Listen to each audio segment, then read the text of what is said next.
My name is Dan Olson. I'm the Executive Director of the Vermont Public Health Association. Really happy to have you all join today. This has been one of the best response rates for our Lunch and Learn that we've had at VDH. I think we've had over 60 folks register um, for this event. So thank you all for your interest. And we're just tremendously happy to partner with VDH and VDH's many partners to give us all an opportunity to learn more about the state health improvement plan. We have the hour blocked, and the content presentation will be about 30 minutes. So we've left ample time for discussion at the end of the presentation. If you could hold your verbal questions until the end, that would be great. But if you have a question come up and you don't want to lose it, just pop it into the chat, and we will also take a look at the chat for questions at the end of the presentation. So one last thing, if you're registered for this event, you either were or are now on VTPHA's email list. If you're not already, please consider becoming a VTPHA member. We have really reasonable membership rates. We strive to put on an event like this once a month. We also do a tremendous amount of work in the state around mentorship and advocacy for public health. So if you're not a VTPHA member and you enjoy this content, take a look at our membership page and see options. We'd love to have you join the association. With that, I will turn it over to our SHIP presenters. Thank you, Dan. And thank you all for joining us today. My name is Amanda Jordan Smith. My pronouns are she, her, and I'm the Community Health Manager for Mount Ascutney Hospital and Health Center. I'm speaking to you today with my co-presenters, Amanda Freshley, a Senior Community Health Liaison with the University of Vermont Health and Porter Medical Center, and Katie Stetler, Director of Performance Improvement with the Vermont Department of Health, about the Vermont State Health Improvement Plan, SHIP, covering our shared vision for 2025 through 2030. Our 5-year plan serves as a roadmap, guiding us towards our goal of ensuring that all people in Vermont have inclusive, equitable, and sustainable access to opportunities for health and well-being. As a state, we have a lot to be proud of, including how we respond to public health emergencies, how we keep drinking water clean and safe, how we create walkable and bikeable communities, and more. However, we must also work to address the root causes of poor health outcomes and the inequities that erode our status as one of the healthiest states in the nation. This framework builds on our strengths as a state and reaffirms our commitment to supporting our Vermonters who experience the greatest health inequities due to structural racism, class oppression, and other forms of current and historical injustice. The value of this plan lies in its ability to guide the development of policies, programs, and actions at both the state and community levels, expanding on existing efforts that have demonstrated their success, while also identifying gaps and opportunities for improvement. This plan supports the fundamental belief in health in all policies, as an intersectional approach is essential to address Vermont's most pressing health problems. This plan also importantly offers accountability in achieving state health goals by tracking progress on indicators and performance measures, proven results that we can be proud of, and results that reflect the breadth and depth of our community care and collaboration. The State Health Assessment reviewed existing public health data sources and collected information from over 350 community members and partners regarding the root causes of health issues, how social and environmental factors influence individual experiences, and solutions that would be most effective for different communities. The State Health Assessment prioritized the strengths and needs of communities in Vermont that experience greatest health inequities, including but not limited to Indigenous people, people of color, people with disabilities, people who are unhoused, people in the LGBTQ+ community, and older adults. The SHIP is thus deeply grounded in the needs of these identified populations. The Vermont Department of Health contracted with the Center for Behavioral Health Integration to lead data collection and analysis for the State Health Assessment. This work began with an environmental scan, an extensive review of publicly available data sources, with examples such as the behavioral risk factor surveillance system and environmental public health tracking. This work also included a comprehensive review of all current community health needs assessments for all Vermont hospitals to understand health needs being addressed across the state. Each data source was reviewed to identify major health needs, populations affected, and the prevalence and severity of each need, and the relative importance compared to other health challenges. The results were used to create a composite picture of known health needs and prioritize health challenges for further exploration during the community engagement process. This engagement is a priority in the state health assessment process, which sought guidance from people who are most impacted by structural inequities. Community engagement thereby informed what health needs to explore further, how to assign meaning, and how to identify potential opportunities to improve those health needs. Over 130 organizations were contacted to help arrange focus groups and interviews with individuals representing the targeted communities and subject matter experts. These partner organizations helped to connect the interview team with participants, schedule focus groups, and create the conditions that allowed for meaningful and authentic conversations to take place. 45 focus groups were conducted with community members and staff from organizations serving the community, and 40 key informant interviews were conducted with subject matter experts. In addition to using the data from the SHIP, it is available to the public to use for other efforts to improve health and well-being. There are 2-page data briefs summarizing findings by community, those previously identified on slide 4, and these include both quantitative and qualitative data and are translated into 3 languages. There are also more detailed presentations, one for each community and each health need, for example, access to care. Of note, these are solely what we heard from the state health assessment community engagement process, not quantitative data. But please use this data freely. You can use it to elevate the voices of people with lived experience, to provide context for quantitative data, identify solutions to address some of the most important health needs facing people in Vermont, identify opportunities for collaboration with other organizations and sectors. For example, Porter Medical Center used the state health assessment focus group data to inform their community health assessment. We have 4 goals for the State Health Improvement Plan. These goals are the outcomes we hope to achieve over the next 5 years. We heard overwhelmingly and exceedingly clearly from the focus groups and interviewees that these are the most pressing health needs facing people in Vermont. And as seen on this slide, they include access to care, cost of living, housing, mental health, and substance use. My colleague Amanda will now discuss what we learned on each of these topics and how the data translated into the State Health Improvement Plan.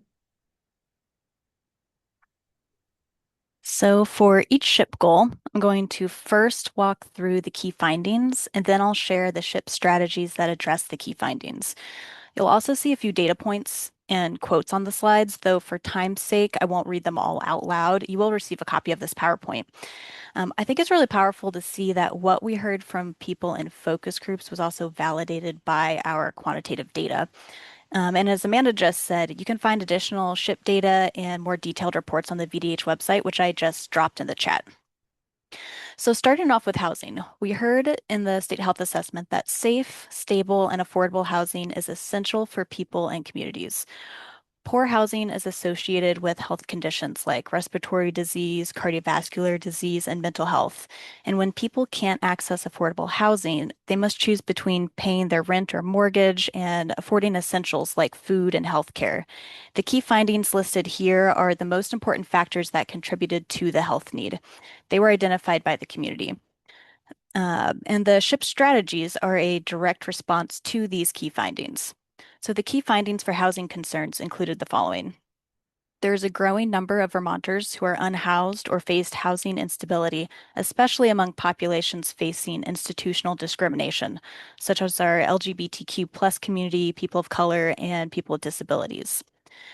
Economic supports policies and initiatives that support affordable housing are also insufficient.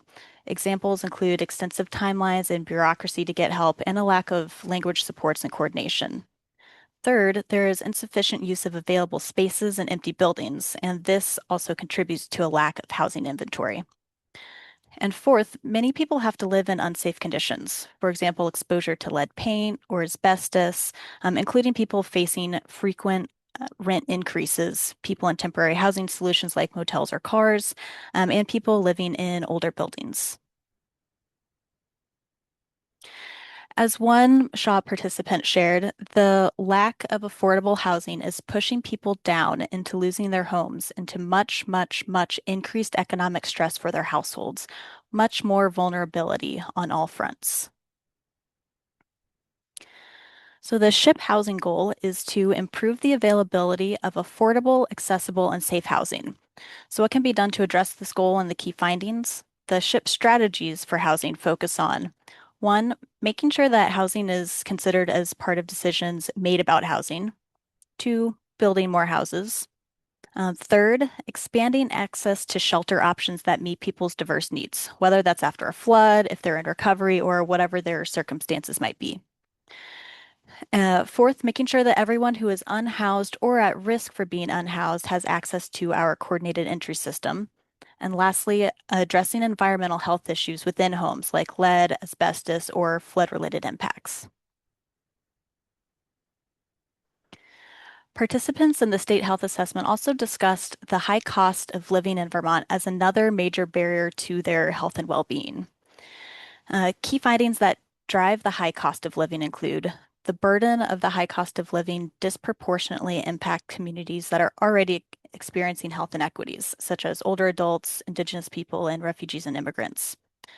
Two, also the increasing cost of basic needs are deeply affecting people who are already on the cusp of qualifying for public benefits. For example, there are people who don't qualify for state assistance for healthcare coverage, but also can't afford insurance through their employer.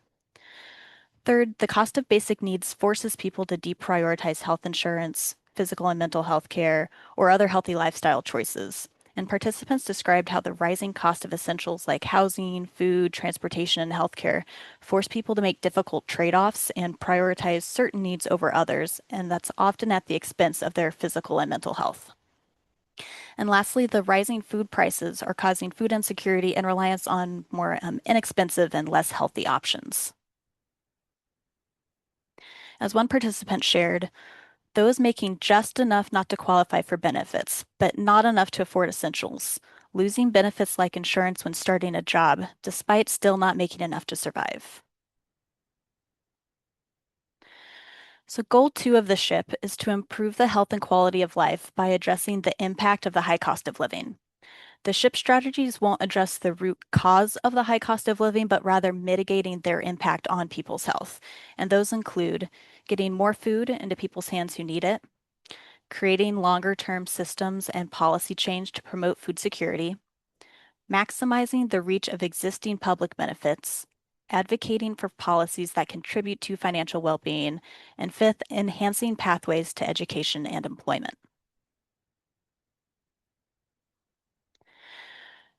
Many people also struggle to access the healthcare that they need, and key findings impacting access to care include the high cost of health insurance, healthcare services, and medications are barriers to receiving care.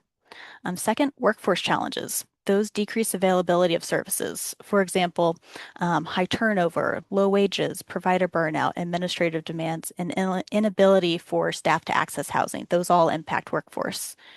Third, the lack of provider diversity, language barriers, and other institutional barriers create an unwelcoming healthcare environment for communities who are already experiencing inequities.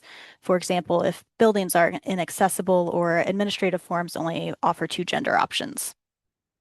And lastly, there are transportation barriers, especially in rural areas. And examples include inadequate and unreliable public transportation options and the expense of maintaining someone's personal car. As one participant shared, they are on a wait list now because there are no doctors open. They're overcrowded. I have one person who's been on a wait list for a year and a half now. They go to urgent care or they go to the free clinic. That's a big issue here. So the third SHIP goal is increase access to inclusive, equitable, and affordable healthcare services. And the SHIP strategies here include one, healthcare payment and delivery reform, two, expanding services provided in community-based settings, third, enhancing access to transportation, fourth, supporting community health workers, and fifth, promoting cultural humility in the healthcare system through training, hiring, and retention efforts. State health assessment participants also shared that challenges related to mental health and substance use significantly impact their well-being. Key findings here include significant workforce challenges. They reduce the availability and quality of care for mental health and substance use concerns. And this is a very similar key driver as the workforce challenges that we just discussed for access to care. Second, there is a high prevalence of acute, chronic, and repeated trauma that lead to stress, mental health challenges, and the use of substances to cope. For example, trauma from an institutionalized discrimination, effects of climate change, and experiences that folks might have before coming to the U.S. as a refugee or an immigrant. Third, many people experience isolation and loneliness, especially youth, parents, people of color, indigenous people, people with disabilities, people who are unhoused, our LGBTQ community members, and older adults. And fourth, right now there's just insufficient options for mental health and substance use treatment and support that will meet the community's current needs. As one participant shared, I've witnessed a lot of friends turn to substance abuse instead of getting the mental help that they need because it wasn't available to them. Therefore, our fourth SHIP goal is to strengthen the capacity of the mental health and substance use service system to support individuals and communities. And those strategies include, first, ongoing integration of mental health, substance use, and primary care. Second, recruiting and retaining mental health and substance use providers. Third, expanding peer support services. Fourth, supporting organizations to develop trauma responsive environments and to provide trauma responsive care. Fifth, strengthening opportunities in communities and schools to promote social well-being and connectedness.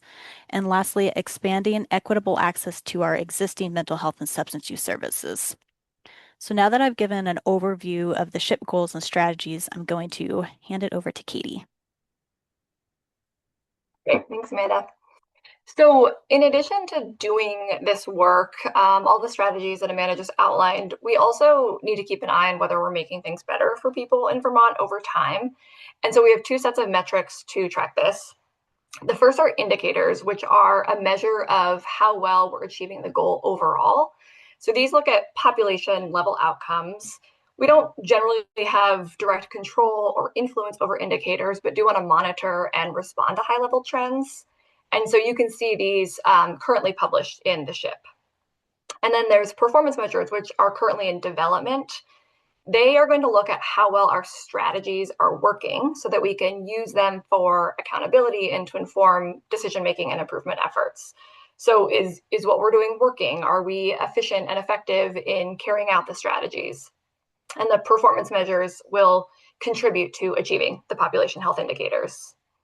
So just as an example of how these kind of work together, one way to measure our goal of strengthening the substance use system of care is the percent of adults age 18 and older who use cigarettes, e-cigarettes, or smokeless tobacco.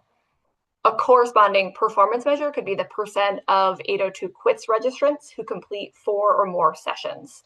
So 802 quits is a tobacco cessation service, and in theory, greater uptake in those quit sessions contributes to a reduction in the number of people who smoke. And this is something that we have a little more control over and is one way that we can hold ourselves accountable to moving the needle on the population health indicator. So all this data is going to be tracked in a dashboard called a scorecard, which is linked here, and this is available to the public. So thinking about how we implement the plan, there are a lot of people involved, and they fall into these 3 key groups.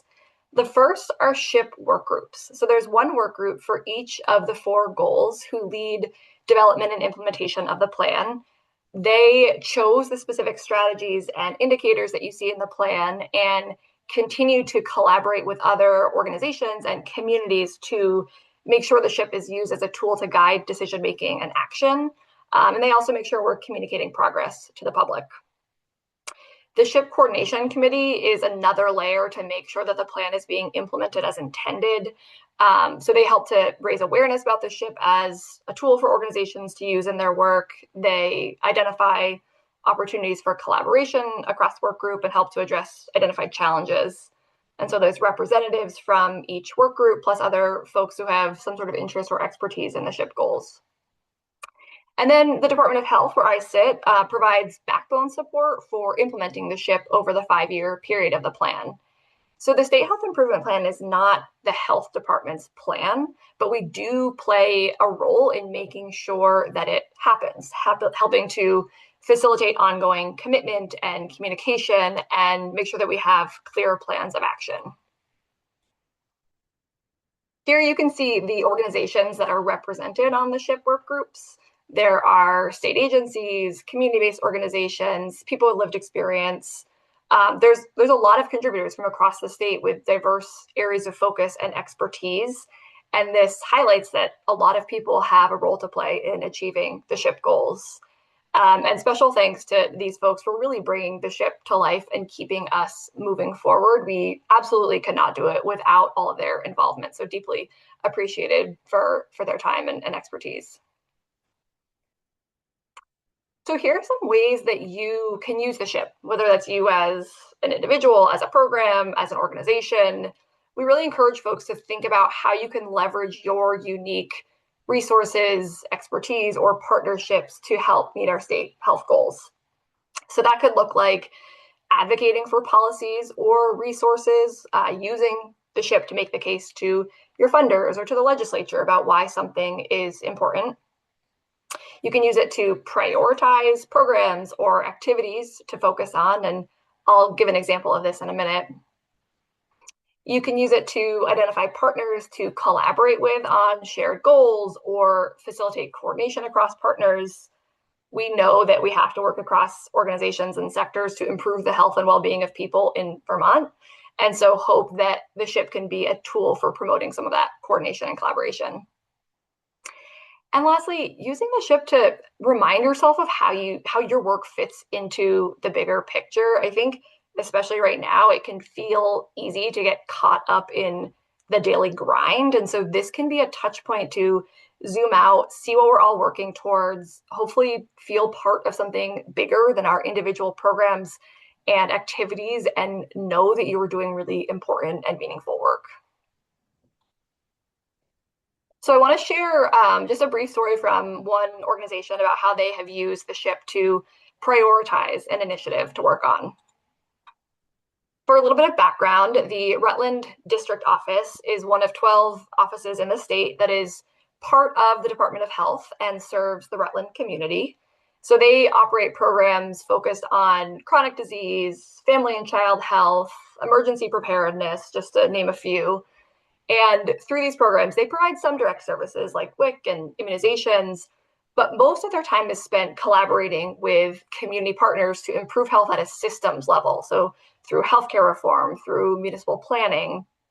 And they do this for everyone in the community, and in particular aim to serve people who face some of the greatest health inequities, like Black, Indigenous, people of color, people with disabilities.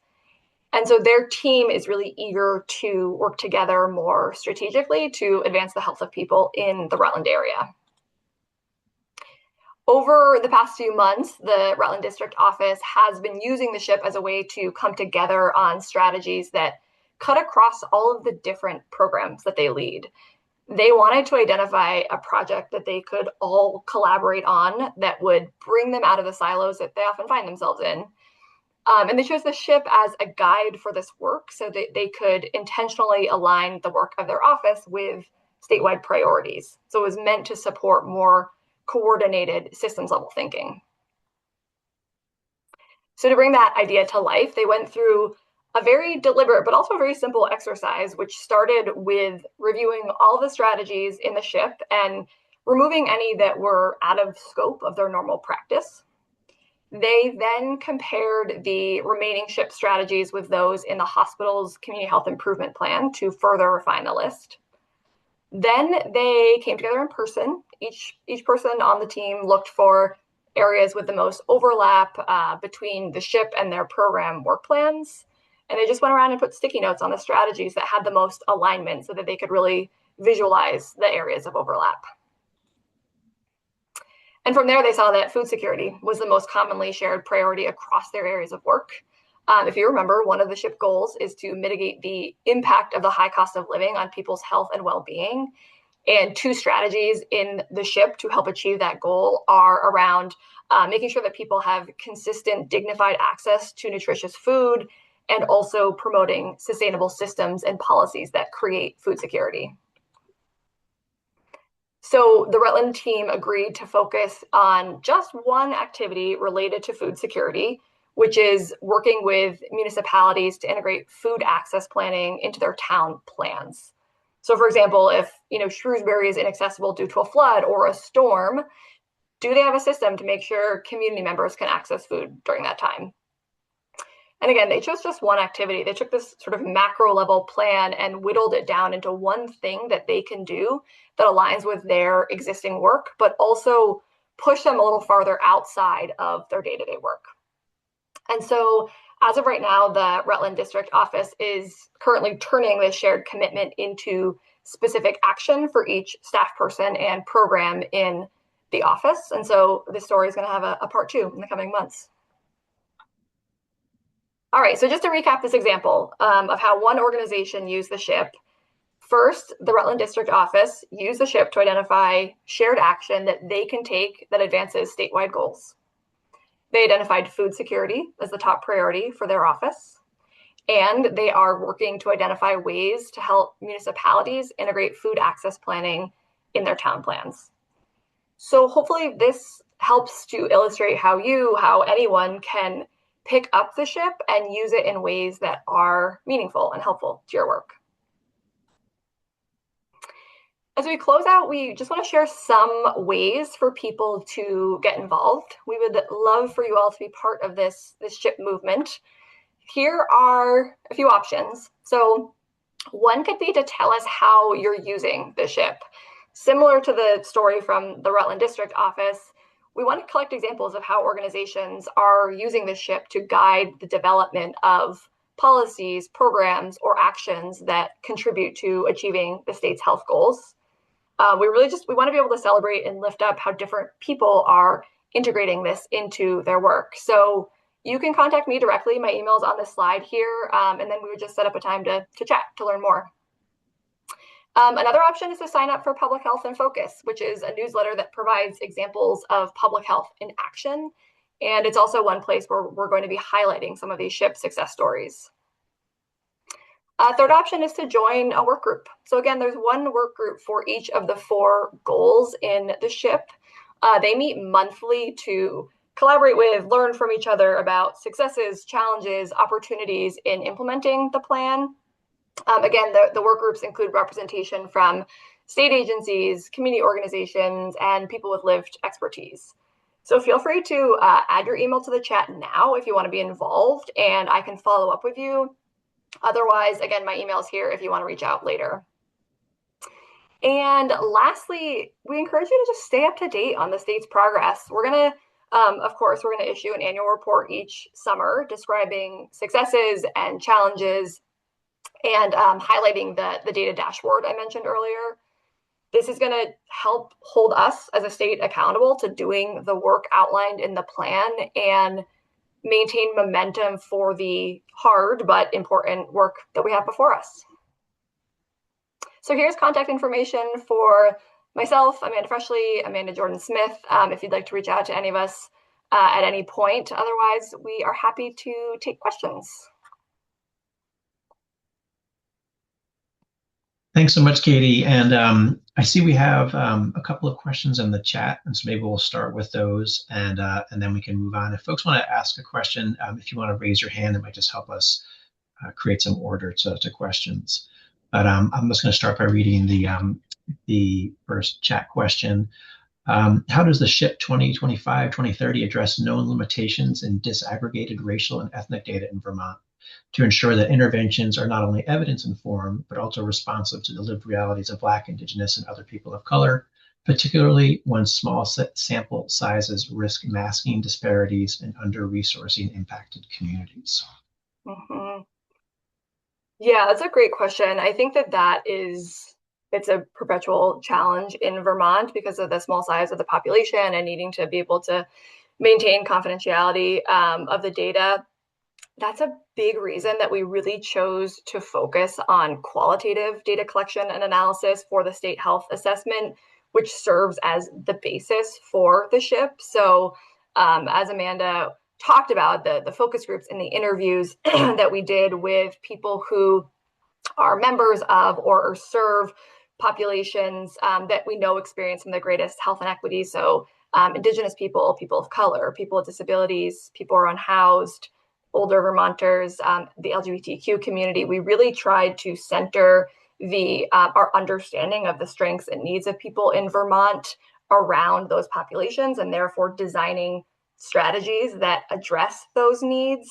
And so I think that and that needs to be sort of an active and ongoing process, right? Like this is a 5-year plan. And so we really want to make sure that we kind of keep our finger on the pulse of the extent to which the SHIP and various public health initiatives in the state continue to meet or not the needs of these populations in particular.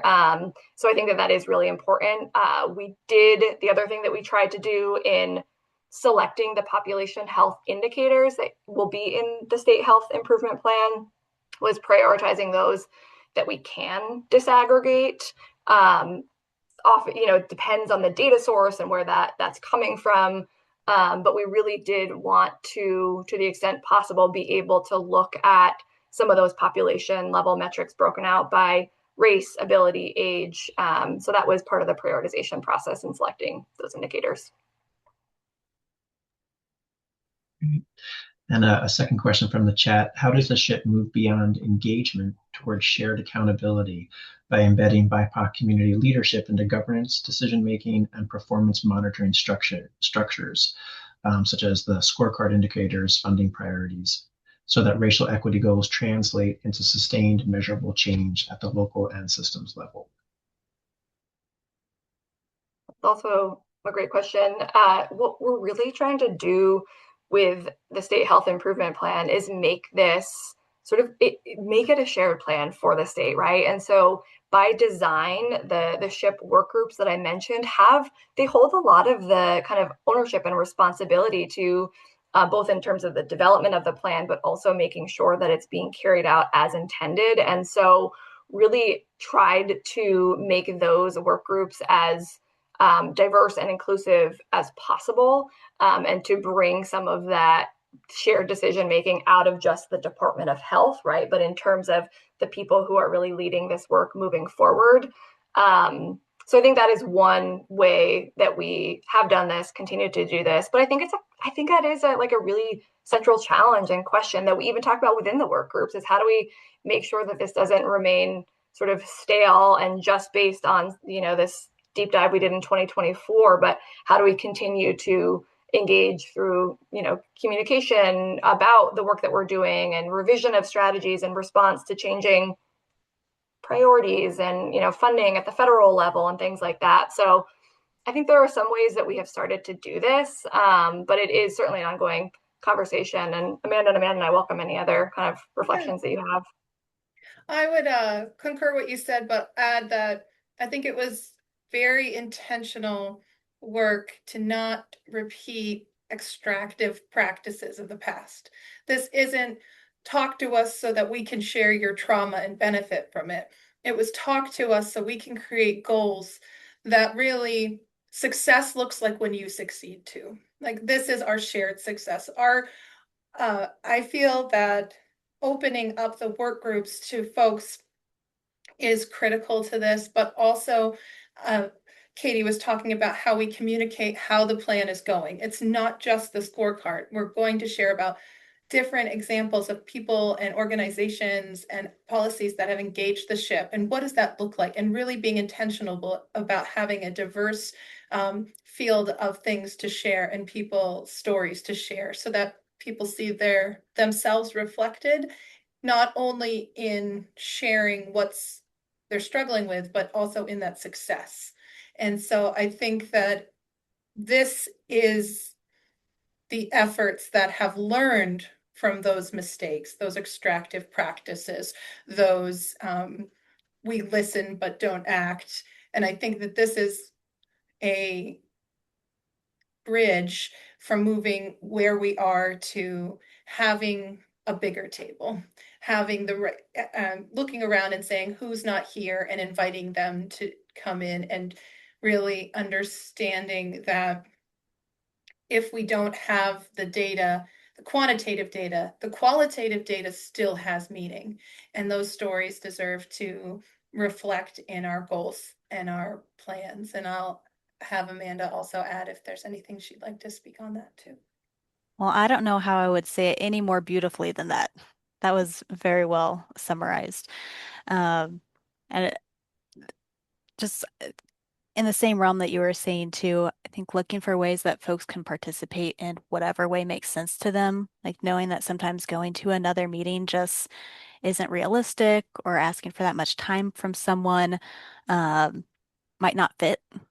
So the work groups being open to however people want to contribute. Maybe there's already a great data source that we've missed that we should have on our radar, always open to that kind of information coming our way, or um, just open to however people want to participate, whether it's, just staying up to date on things, or providing information, or listening to the things that already exist. It doesn't have to be kind of one way to participate.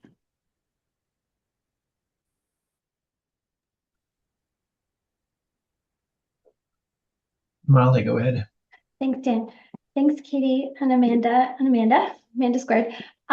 Just building on this great conversation and your really thorough presentation. Am I right to assume, as you're sharing, there's this distributed leadership model? So the co-leads of the work groups, for example, have a responsibility and are working to integrate those diverse perspectives and lived experience into the state's plan.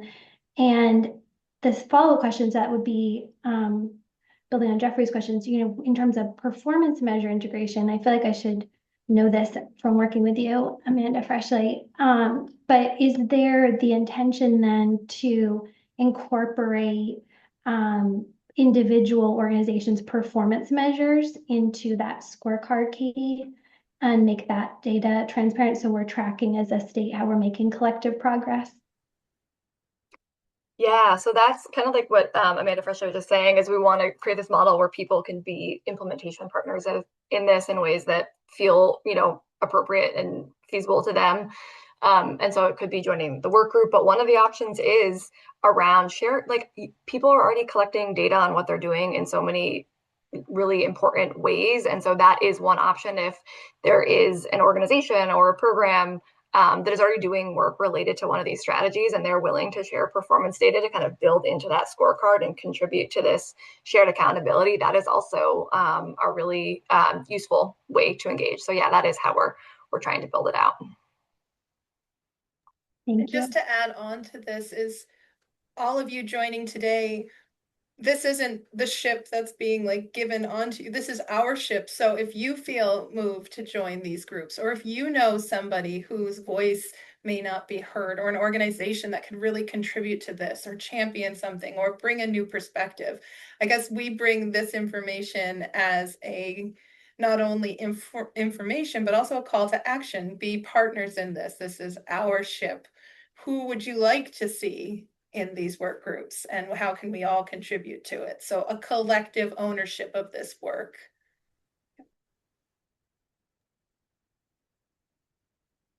I have a question. We mentioned that this is a 5-year time horizon, which 4 years from now, 5 years from now, who knows what the road looks like almost. What is the formal mechanism by which the ship I mean, is there a possibility of changing or updating, or how does this SHIP really continue to be a living document over this period? Yeah. Yeah, I mean, we've already seen things happening in the world that are impacting kind of what we put into the plan. And what we're going to do is using those existing sort of bodies like the work groups, the coordination committee on an annual basis to really sit down and look and say, okay, this is what we said, you know, in the when was it, the fall of 2025. Fall of 2025. I don't even, what year are we in? I don't even know where we are right now. When we created the plan, this is what we said were the strategies, the things that we needed to do, and it's going to require those groups sitting down and reflecting and saying, what do we know about how things have changed in terms of available funding, the needs that people are experiencing, and so building in a way to actually revise and update this over time, so happening on an annual basis in partnership with kind of the annual reporting process. So that's how we're going to approach that. And I think I think that will require, again, based on this conversation we're having, right? Like, how do we bring more people into that to weigh in on from their, perspective and lived expertise, like what needs to change. So we'll have to build in that mechanism as well.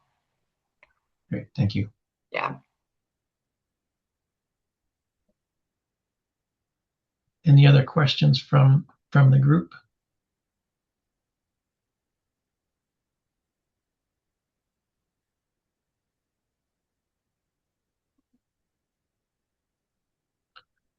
Well, Katie and Amanda, any last call outs or I do see that there's a few in the chat. If folks are looking for a copy of either the scorecard or the report itself, you can find that in the chat, as well as a sign up to stay in touch with the Vermont Public Health and Focus newsletter. Any closing words from the three of you? No, just appreciation for everybody kind of showing up, expressing interest in that, and echoing what Amanda said. This is the collective our SHIP, and so if there are recommendations or ways that you want to be involved, don't hesitate at all to reach out to any of us, and we are happy to hear that and connect with you and figure out a path forward. So really invite ongoing conversation on this topic. And I Yeah, would thank you add all so that, much. go ahead, Oh, Amanda. go ahead, Amanda. Oh, I was just going to add that given the changing landscape, it can be difficult, and we're doing public health and trying to help our community, and you cannot separate that from equity. And I believe that the SHIP does not. And so when we're looking to complement the work we're doing, I feel like this is a wonderful tool to engage different stakeholders, to support the work you're doing, to explore grant opportunities where much of this information may have been removed in different areas or not as discussed. This is a solid tool that can be a tool in the toolbox to help you achieve these goals and help us achieve those goals, and help each other and our neighbors and our communities be healthy and well. Great. And I'll just say, Katie, Vermont Public Health Association, as a membership organization, we're really fully committed to working with everyone involved with the SHIP to both highlight the great work that's being done. So however we can be helpful at creating more connectivity across the public health community, we're here to support that. So thank you, all three of you, for your presentation today and your leadership in this process. I think it's really setting a direction for the state. It's needed, and the thought that's gone into making this a living process and really bringing in the different perspectives to the table that need to have leadership of this work, I think is a great model for all of us. So thank you very much. I see one late breaking question too from Molly, which is, yes, Dan and I were actually just chatting right before this that we're going to try to figure out how to get onto the agenda for the Public Health Caucus. Yeah. Excellent. Sorry, I always have a late breaking question. Yeah, no, actually, I think it's the legislature was interested, the Public Health Caucus was interested to have this be the first topic that they discuss as a caucus to really set the tone for their priorities as well. So again, I think another model for how this document and this process can help guide a lot of folks throughout the state. So thank you everyone for your time today. Thank you for joining us, and we look forward to seeing you at a future Lunch and Learn. Take care, everyone, and thank you again. Thanks, Dan, for hosting. Great presentation. Take care.